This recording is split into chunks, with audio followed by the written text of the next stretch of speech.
I'm the psychotic. He's even more psychotic. It was a few hours of just like incredible uncomfortableness and like, yeah, nastiness.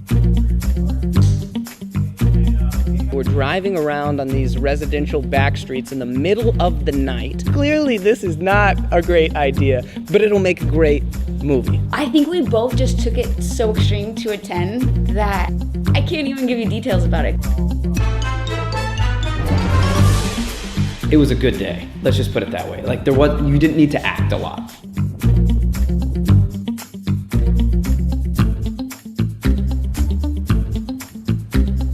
Literally in the movie, that's what we got. I mean, we get one take. That's it. We go.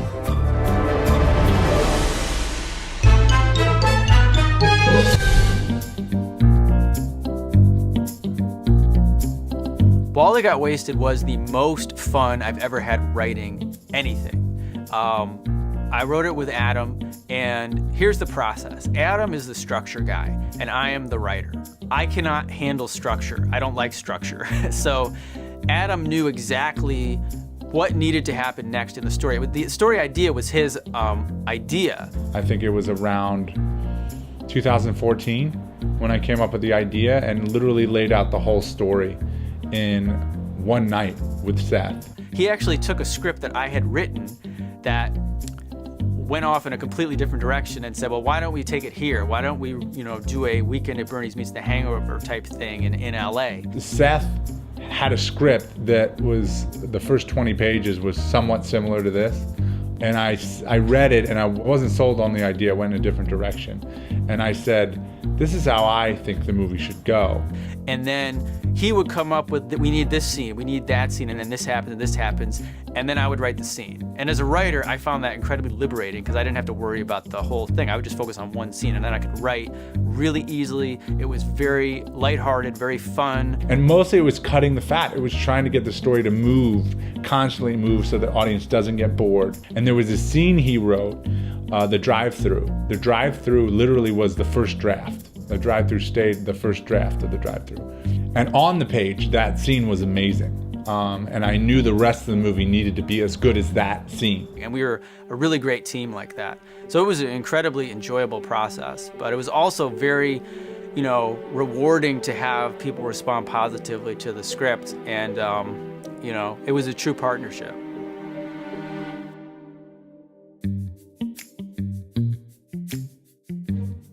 So the casting of this movie, honestly, Adam cast almost the entire movie himself, which blew my mind. We were working with a casting director and just nothing was really panning out. I'm very proud of the cast we have. I think we nailed all the parts really well.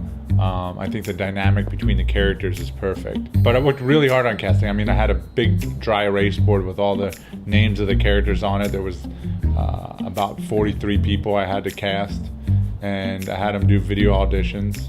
The funny thing is, we wanted Patrick from the beginning.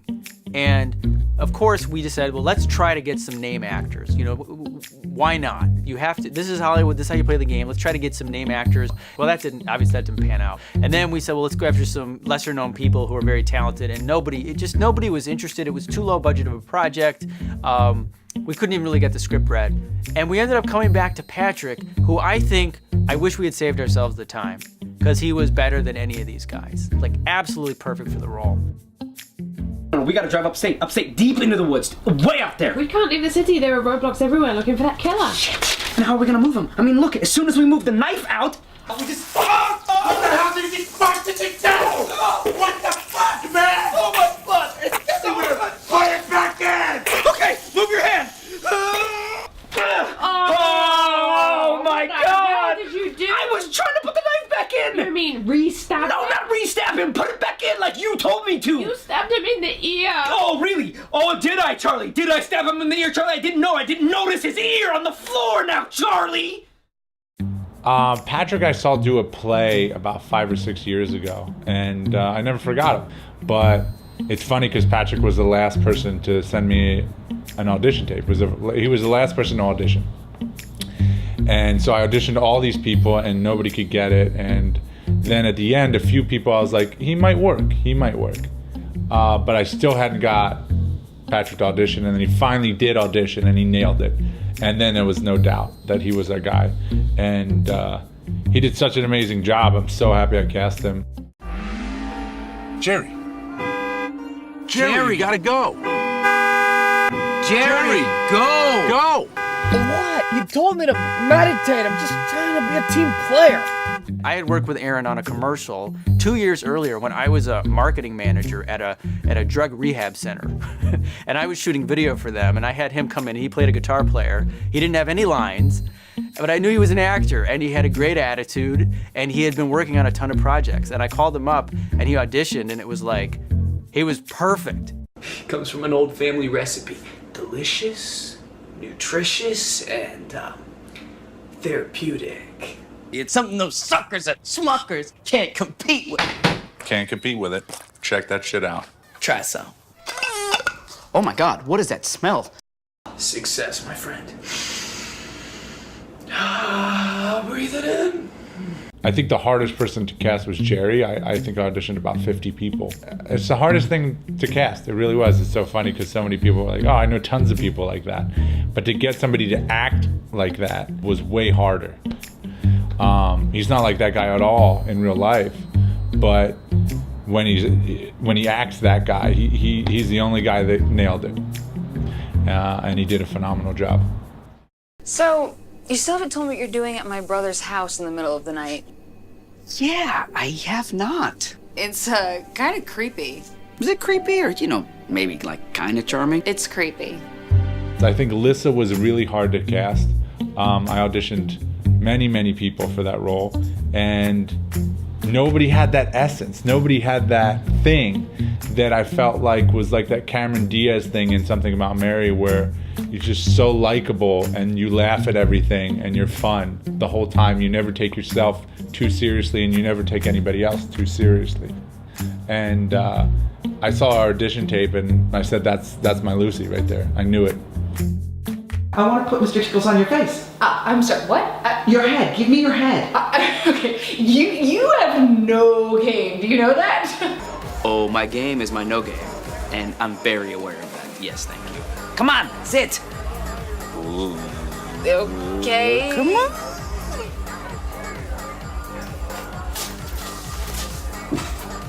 Ready? Huh?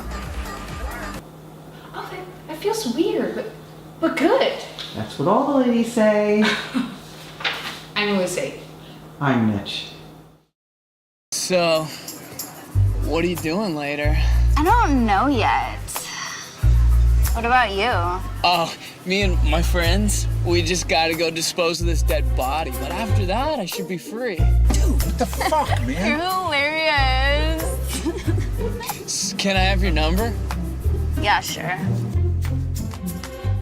Caitlin nailed the ditzy girl so well. It's so funny because I didn't know Caitlin at all before she auditioned. So it was kind of weird when we'd go to rehearse and stuff, and I would see the real Caitlin because I didn't know who she was. I thought she was that girl. She did a good enough job in her audition tape to make me believe she was that person. I only knew her as that character, which was great. If I die before I see Adam Levine, I am so haunting your ass. Well, I'll be that too. You can't haunt another ghost. Can too. Cannot. Can too. I can haunt whoever the hell I want to haunt. Cannot. Can too. Then I'm gonna haunt you back. Oh yeah? I'd like to see you try. I'm gonna haunt you so hard.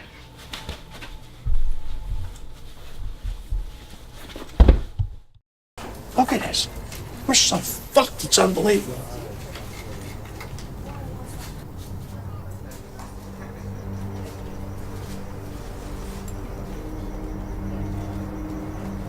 What the fuck? Yeah, I know. What the fuck? Yeah, Skaggs and Carson, the cop duo I have, Ronald Quigley and Andrew, they really did a good job. The dynamic of those characters are really good. You have Ron, who's Skaggs and the lead bad guy in the way of talking, and he's the veteran cop. He's the guy who's been breaking the rules for far too long. He doesn't even remember how to play by the rules. Ronald Quigley, I give him a role in everything I write, because he's so committed. He really is so committed when you give him a role. Andrew killed it. I mean, without saying too many words, he plays it off so well that you're scared of him. He plays a very good villain.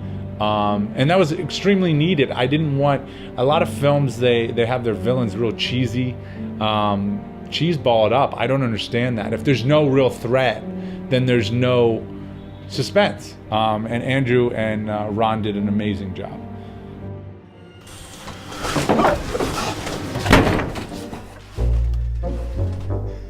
You want to play games with me, Wally? You want to play a game?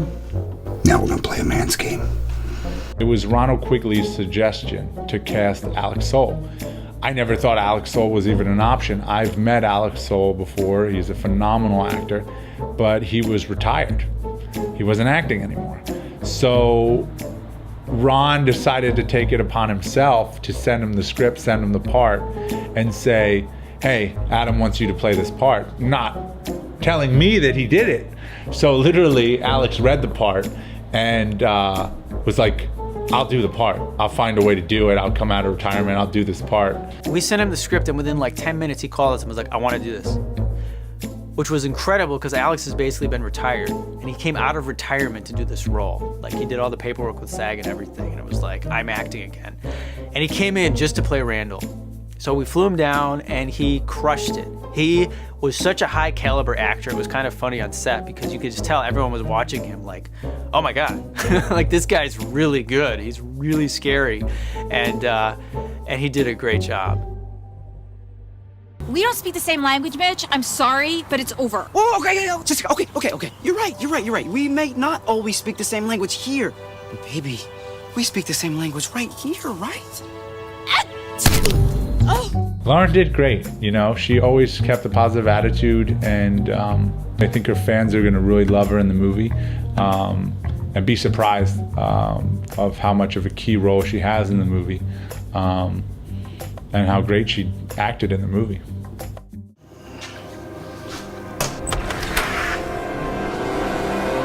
Hey. Hi, Wally's Was. Come on in. Thank you so much. Now, are you Mitchell Cohn or Jerry Salzman? Mitch, yeah. Great. You're gonna have to talk to me while I'm in the kitchen. I'm making a brisket. Oh, great. James was incredible. He played Wally, and again, we were very lucky to get an actor of his caliber on the project. We snagged him. He was not only perfect for the role when he was alive, the character, but playing a dead guy is not easy. There's so much physical comedy, facial expressions, and obviously the perseverance to put up with all the stuff that was happening to him. The role of Wally, I mean, for one, he's the name of the movie, but he's in every single scene. And you need a really talented actor to make it comedic because he had to have that grin the whole time, physical comedy at the same time. The way that he moved, he had to look dead the whole time. Such a strong commitment for somebody who doesn't have a lot of lines. And if I cast somebody who doesn't take it 100% seriously and 100% committed, it's going to come off that way, and the movie's going to hurt. He brought a charm and I think a personality to the dead guy, to Wally, that, you know, people are going to remember. That he's like a character, even though he's dead. He was so good.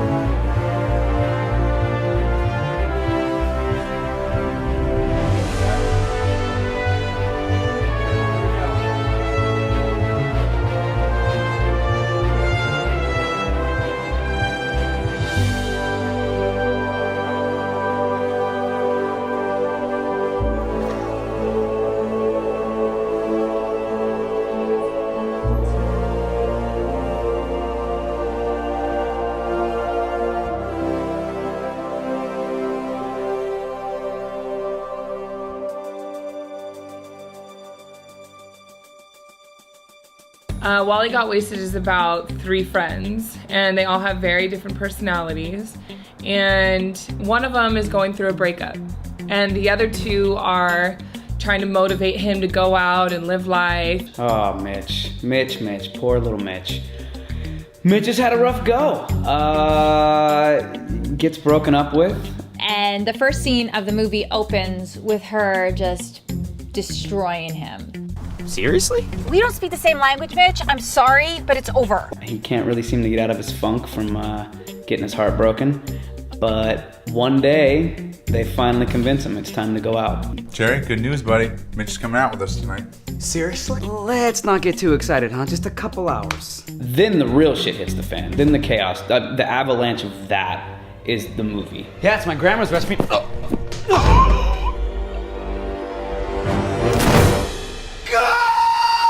And it's pretty much a downward spiral from there. And they panic. They got a dead body. They don't know what to do. Think, what are we gonna do? I don't know. I'm gonna go meditate. So they're running around town with a dead body. Melee ensues. And in the meantime, there is a serial killer that is making his way around the neighborhood. They're blocking off streets. There's police everywhere. There's already like a search party, you can say, you know, like there's like all the streets are shut down and we're looking for Wally. Hey! Hey! Oh, shit. So while he's committing a murder, he witnesses a murder, films it, and he threatens these police to reveal this video in order to sort of sidetrack from what he's doing. Oh yeah, pay me the money. He got caught being a dirty cop. He shot a guy in the back. He was gonna plant some dope on him, and Wally caught him and videotaped the whole thing. What's the matter with you? This again? He doesn't even have what we're after, man. You know how much fucking paperwork this is? He has videotaped us in committing one of our crooked acts. And so he's demanding some sort of ransom for that video. So we're chasing him and inadvertently chasing the three friends.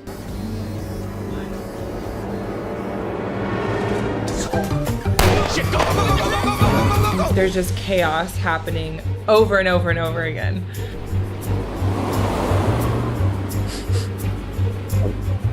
Clear! Cool! Come on. They take him on a train. I mean, it's hijinks the whole way. Where are you taking us? Shut up and stay quiet. We end up getting pulled into a cave and in a van, which every girl's fear is probably the back of a van. In the cave! All of you, let's go! Move it! Move it! So it's this whole kind of whodunit and sort of mistaken identity, bait and switch, all those sort of formulas are in this thing. It's cool to see it all come together and everyone's weird characters in this world together. It was fun. They're having a great time, they're having a horrible time, but they're always together. It's like the brotherhood of craziness. And the three of them, with their differences, it was funny to see how these three different personalities are going to try to solve this dilemma. It's also a takeaway of companionship, of friendship, because it really shows his friends being there with him and helping him get through whatever drama is going on in his life so that he can overcome it and just be the rock star that he is. Have you ever had brisket? I love brisket. Yeah, I won't eat it again now, but definitely, brisket's my favorite. Who wants some brisket? Oh, hell Yeah. no! We wrote a studio movie and we wanted to produce it independently in Los Angeles. So for instance, we had about 20 locations that we had to get. And it was like this cosmic thing that happened on this production. We got a huge nightclub. We got a supermarket. We got a fast food joint. And we have a cave in our movie that is actually, we were the first production to ever shoot in this location. We shot for 22 days. The shooting schedule was 22 days. It was like 1 month straight shooting with a couple of days off. The lack of sleep was the hardest. I think I slept about 2 hours a day on average for a month straight, you know. 2 hours a day for a month straight, and yeah, it started showing up on camera. You know, makeup can only do so much before you start looking like you're dying. And you really are killing yourself at that point. Long days, just day after day. We shot for almost a month straight, and he was directing the other actors, and then he was in the scenes acting, and he had his shot list, and he was looking at all the shots, and he's working with the crew, working with the actors, dealing with production stuff, and somehow he still managed to do everything. One more time. Let's do it.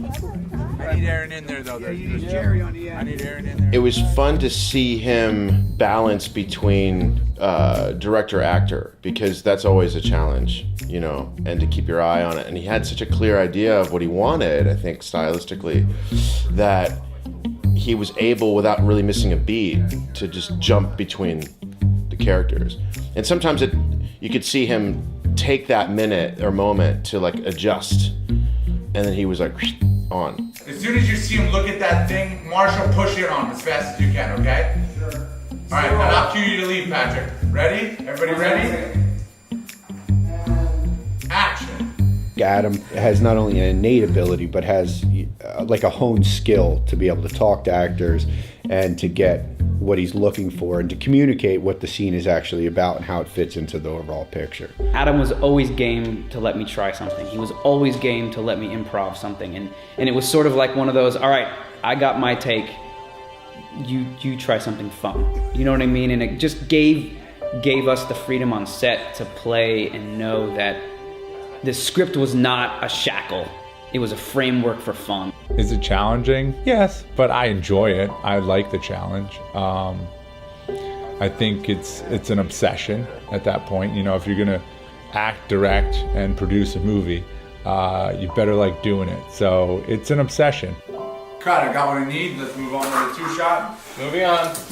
Okay, great. Let's do it. 2-shot. There were so many challenging scenes in this movie and so many challenging locations. It was hard to know where to start. We wanted to start with something easy, but we just couldn't do it. So the blood scene was the second day of shooting, and it was a logistical nightmare because we really didn't have time to test the rig, and nobody really knew if it would work. Action. How are we gonna move this body? As soon as we pull the knife out, we just... And it just went,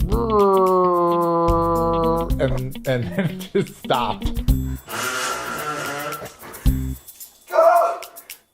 And then we were like, it's not really working, and then boom. What the hell did you fucking do? What the fuck, man? Oh my fuck! Put it back in! And then out of nowhere, it was like a rocket blast of blood on our face. So it was funny on some level, because you were like, you knew that as soon as I pulled the knife out, it was supposed to go. And it did a little bit, and then all of a sudden it was just like, geyser! And it was like holding down a fire hose. It was ridiculous. I think he had the pump, and he was like, oh shit, it's not working. So he really starts pumping as hard as he can, and then it just like a volcano. I walk into a room after the take has gone off, and I just see blood all over the walls, blood all over these guys' faces. They're covered in blood. And James, as the dead guy, I think also was just like blood seeping through his pants, seeping everywhere. I'm sitting there on the ground on my back, keeping my eyes still, because we do these long takes and my eyes are have to be open and I can't be breathing. And these guys, the props are just pouring this blood all over me, and I'm just like, dude, it's like going down my back, down my pants, and I'm just sitting in this gross, sticky red liquid for hours. And it was just there's no glamour in any of this, man. There's no, it's just the way it goes. And James, such a trooper that he is sitting there just drenched in blood.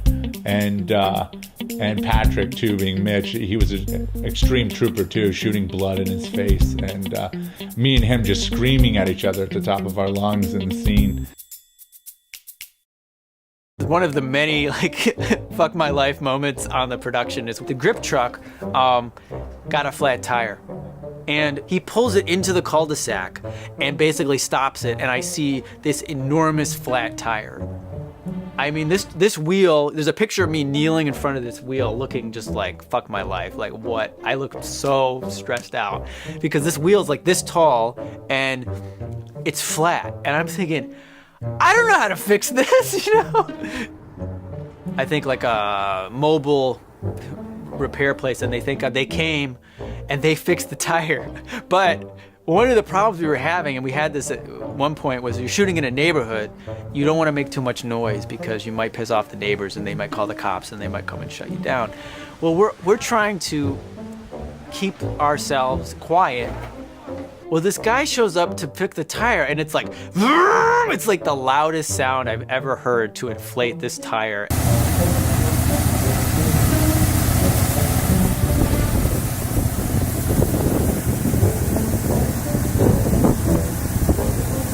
And I'm sitting here, my heart is racing, and I'm just thinking, the neighbor's gonna come storming out of the house and be like, what the hell are you guys doing? But thankfully, this particular neighborhood was really cool, and nobody gave us any trouble.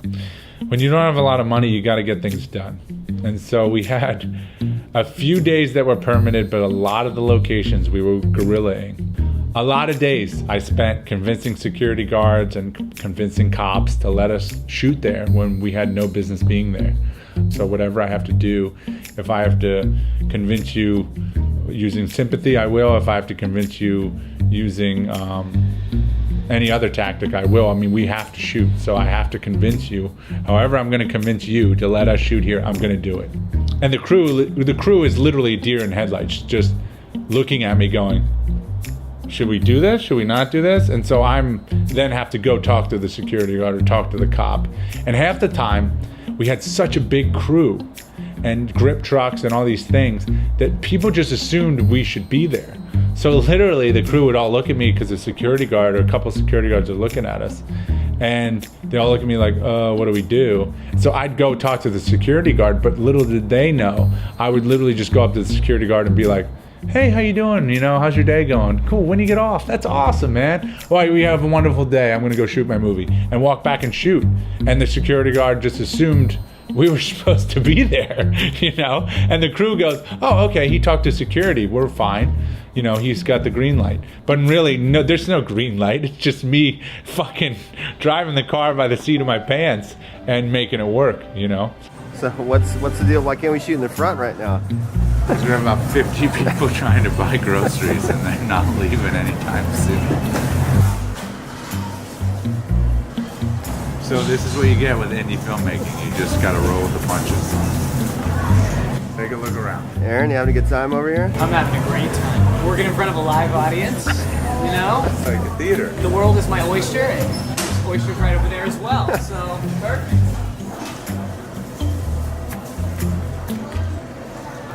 Yeah, so I spend this entire movie with my eyes like halfway closed. So driving normally with my eyes halfway closed is a challenge. Now you rig up a camera right in front of where I am, of where I would be looking out of the windshield. You rig up these lights that are shining at me. We're driving around on these residential back streets in the middle of the night. Clearly this is not a great idea, but it'll make a great movie.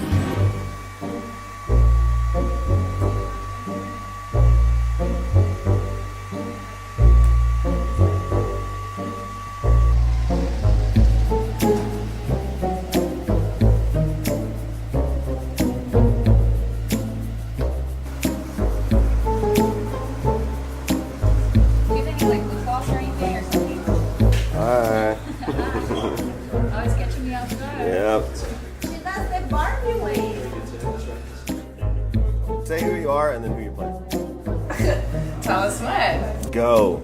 I'm Simi and I'm playing Coco. I'm January and I'm playing Valerie. Coco. Valerie.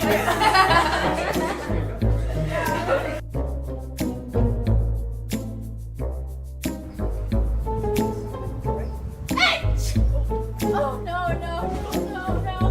Oh my god. Wally, ready to rock? Never not.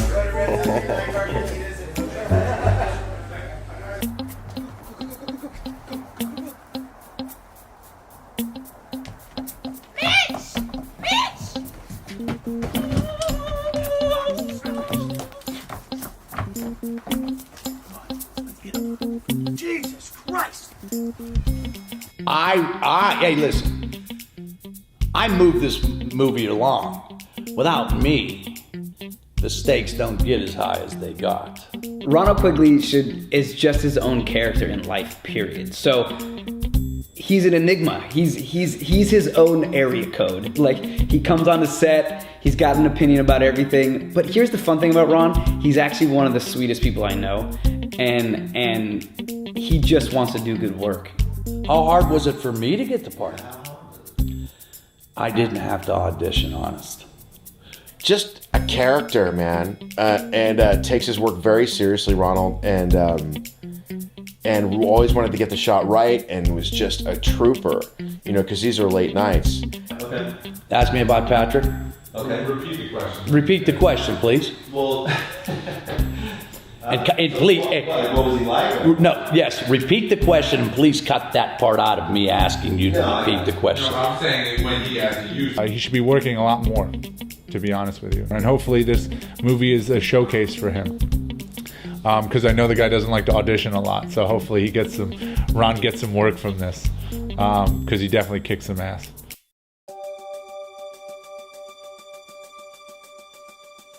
We had some great YouTubers in the movie. We were very lucky to work with them. You know, we plan on marketing and promoting this movie ourselves on social media, on the internet. And we said, you know, it would be great if we could include some talented YouTubers along with the seasoned actors that we have in some of these roles. So we have, you know, like Lauren is in there. We have Simi Singh as Coco. We have Daryl. We have Nikki. What's really awesome is that I think that they all gave great performances in their roles. So it was a really good opportunity where they got to be in a feature film, and then of course we're gonna, you know, work with them to help share the movie with their followers and, you know, other people on the internet. We worked together a lot before the film. We had, I think, 3 rehearsals before we went to film, and I actually met with Patrick too, and it was really awesome. It was definitely cool to play it out, and he blocked all the scenes before, so I was really appreciative to have that before shooting, because a lot of times if you're doing an indie movie, everything is run and gun and there's no time. It's like streamception. Everyone is Instagram. Alright, guys. Okay. Since I was like 6 years old, I wanted to be an actress, and that's always what I wanted to do. I used to dress up as like a air hostess, like play my roles, and like as a lawyer and stuff. I didn't actually want to be those things. I just wanted to play the characters, and it was always been a dream. So to actually like get the chance to fulfill that, being behind the scenes and, you know, all of that good stuff, like it was way different than like what I'm used to doing in my YouTube videos. Simi, I am on a set of Wally Got Wasted, and that's the freaking car that I have to drive into the garage. My name is Alex Renee, and I play the part of Crystal. I believe this is Alex's first film, and she did a great job. She did a phenomenal job. She's very directable. YouTube is a different animal than Facebook or Instagram or Snapchat. So YouTube, I think, has a lot of power. I personally watch YouTube all the time. So, you know, I definitely know the audience is powerful. Yeah, I want to be like Wally. I just don't want to die. I think she has a promising career in acting if she really wants to take it on. I'm sorry to bother you, but I was wondering if I could get a picture with him? I think Maddie did a great job. She's very positive all the time, and she's very directable. She was very willing to try it a different way and stuff.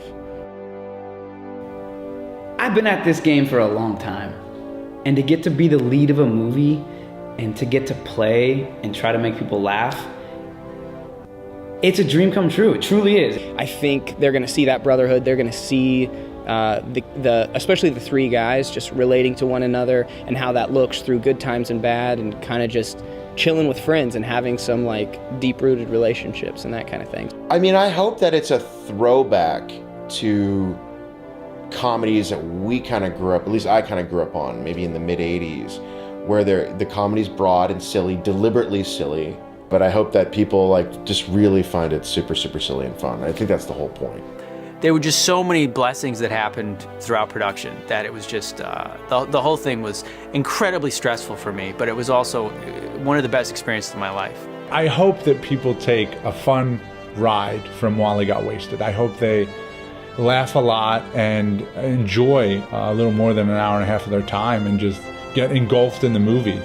Ultimately, our goal was to make a fun, fast-moving movie. And I think that's what we did. It's Wally Got Wasted. I'm Wally. I hope you enjoy the film.